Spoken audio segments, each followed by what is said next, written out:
Hey guys, welcome to Xbox On. So sometimes in video games, you just come across abilities that are downright overpowered and that almost break the game. So we thought we'd take a look at some of those abilities.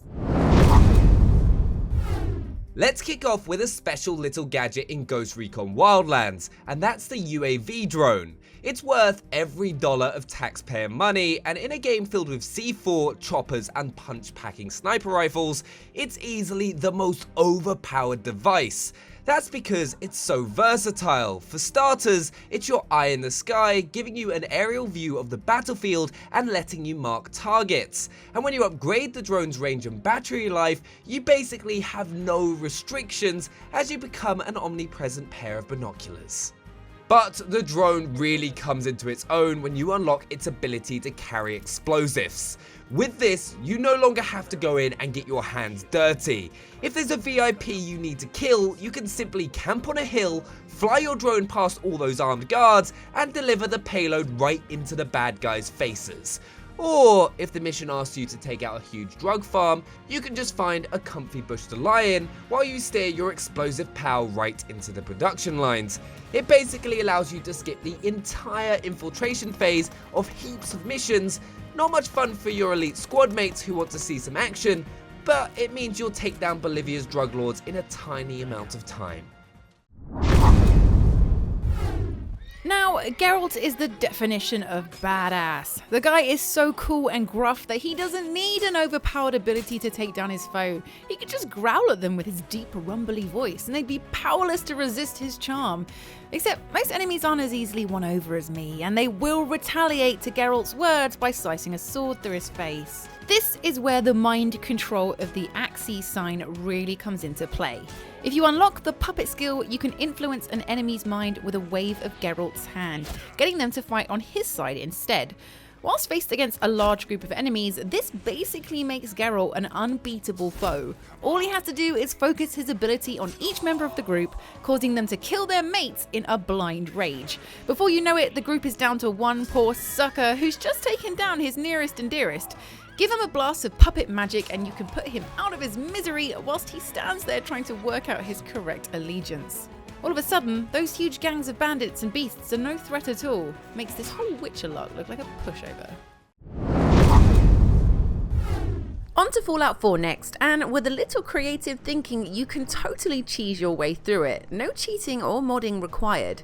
Here's how you do that. First of all, purchase the Mr. Sandman and Rifleman perks. A fully upgraded Mr. Sandman does 50% more sneak damage with a suppressed weapon, and a fully upgraded Rifleman does double damage. That adds up to loads of percent of damage. Once you've got both of these, your attack values will skyrocket. A suppressed Gauss rifle like this one here can one-shot almost any enemy. If you can, grab a weapon with the instigating effect, as it deals double damage if the enemy is at full health. Although keep in mind that the instigating effect is a rare legendary drop. But if you're more into explosions, try this on for size. Buy the nuke launching big boy from Diamond City because it comes with the 2-shot ability, which means it fires 2 nukes at a time. Now add the Merv launcher mod to it and you can double that number, unleashing a fiery hell of 4 nukes. As I roam Diamond City rocking a fat man with a Merv launcher and the 2-shot effect, I'm reminded of the phrase, "With great power comes great responsibility." And I choose to reject that advice. Eat nukes, cat. There's a weapon in Assassin's Creed Black Flag that makes your enemies rage. I'm talking really angry. And that's the Berserk Darts. You aim these little poison stingers with your blowpipe, and when you hit people, they'll get infuriated and attack anyone in sight. It's a bit like me when I haven't had my morning coffee. These Berserk blighters will attack their allies, who are bound by ancient maritime law to attack back. Coercion wasn't even a word back then, you see. Plus, Ubisoft didn't put in any restraining animations, so everyone just has a big fight instead.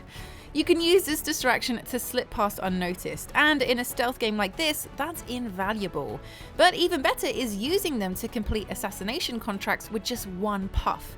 Not only does it have the range of a sniper rifle, Edward Kenway must have powerful lungs, but the dart sets the target against their bodyguards, leaving them to get chopped down by the very people hired to protect them. It turns every assassination into an absolute pushover. You may as well throw your other equipment in the ocean, but don't, you know, just in case a dolphin tries to join the Brotherhood. Life would be pretty damn simple if you could carry a turret. No one would be mean to you, you'd get to leave shops without paying for things, and you'd never get attacked by wasps. That's why it stands to reason that carrying a turret around in Deus Ex is also a very good time. Upgrade your strength and you can wrench it right off the floor. Yes, those powerful robot arms aren't just for throwing vending machines at low-level punks. Now, a lot of people just leave turrets at that. They pick one up and make it face the wall like a naughty school kid, so it can't shoot you anymore. But if you have the turret domination skill, you can tell it to attack enemies and then walk around with it and make it shoot baddies for you. You've got the power of a fixed gun emplacement in the palm of your bionic hand. And added to that, the fact your new turret bestie provides a fairly decent shield to deflect bullets, it's a great but incredibly underrated move to whip out in combat. It can even be used to take out one of the bosses. Obviously, it's not one to try if you're going for a passive run because, well, turrets tend to kill people, if you didn't know.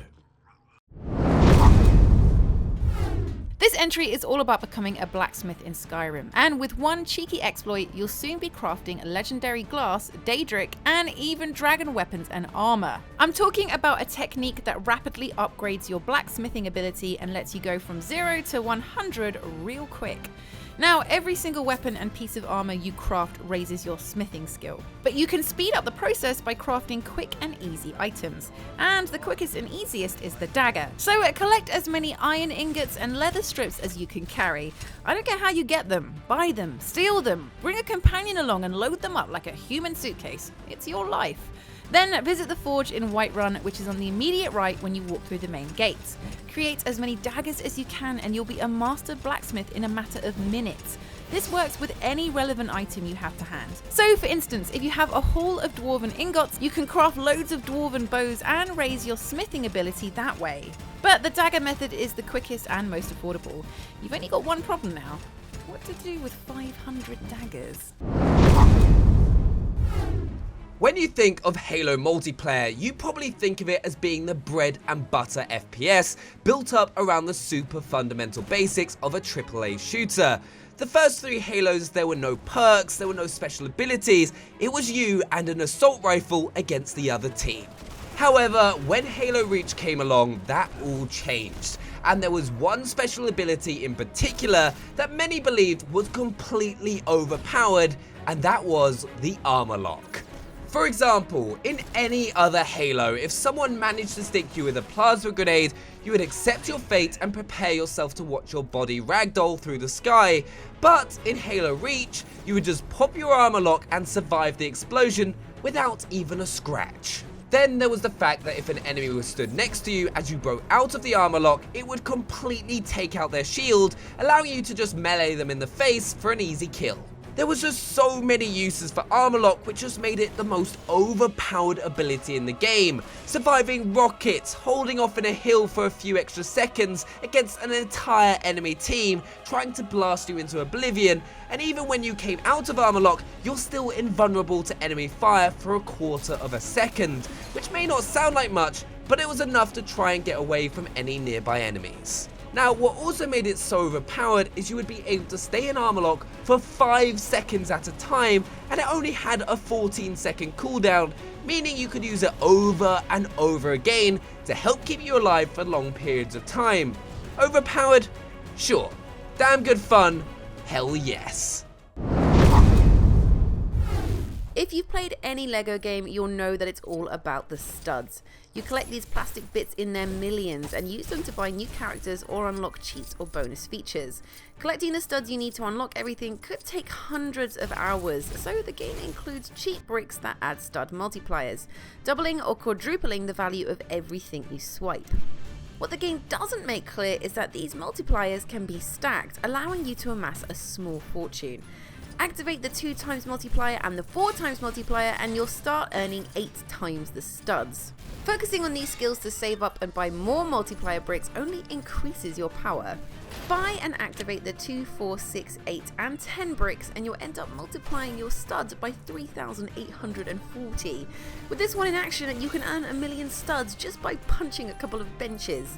And forget about the stud objective in each mission. You only need to take a couple of steps in any level and you'll hit the target in seconds. Remember when you actually had to work for studs? Kiss those days goodbye with this ludicrously overpowered trick. One set of abilities that made you an absolute god in Call of Duty Modern Warfare 3 was the Specialist Score Streak, which you got when you managed to get 7 kills in a row. You would gain every single perk in the entire game until you died. This would also include all of the pro versions of the perks if you had managed to unlock them whilst playing the game, meaning you would have a huge advantage over every single player that you would come up against, allowing you to go on some ridiculous kill streaks. And because you had every perk in the game, once you'd earned the specialist bonus, you'd be able to move super fast with the combination of marathon and lightweight, allowing you to get behind the enemies super easily. You would also have the combination of Stalker and Quick Draw, allowing you to be super mobile in gunfights and have the ability to take down enemies a lot easier. And also being able to reload super quickly just allowed you to take on waves and waves of enemies quite happily, and not to mention gaining the ability to move super quietly with dead silence and then being able to hear every enemy footsteps quite loudly, which made it easy to make sure you never got shot in the back, which was crucial to get the kill streak that everyone wanted back in Modern Warfare 3, the Moab. Now, the Moab was traditionally a 25 gun only kill streak with the assault and support score streak loadouts, if you weren't using hardline. But with Specialist, it was always a 24 kill streak because you gained every perk in the game, and because Specialist made you a god in the game, it was only fair that it would make it easier to get a kill streak that would kill every single enemy on the enemy team instantly. And that is why Specialist was one of the most overpowered abilities in gaming. Final Fantasy 15 isn't the hardest game. All 4 of the lovely boys can hold their own in combat, and there's very little they can't murder if they put their minds to it. But even so, Square Enix decided to include a weapon so powerful you could honestly leave your mates back in the car and never see the grave. I'm talking about the Ring of the Lucii, a magical ring that allows the Kings of Lucis to channel magical energy from a magic crystal. In plain old human speak, that means you can rip open a hole in the very fabric of reality and suck your enemies into an all-consuming death dimension, which is pretty rad.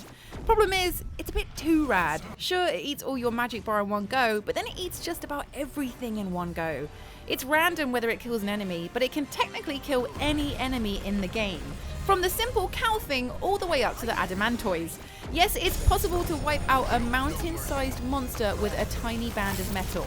I'm not sure Frodo's one true ring packed that kind of punch. It's ludicrously overpowered, and we love it. So there we have it, just some of the most overpowered abilities in video games. Do make sure to let us know what your favorite was down in the comments below, and if you're new to the channel, hit that subscribe button so you never miss another video. And don't forget to hit that like button if you enjoyed this video. We'll see you next time. Bye. Bye.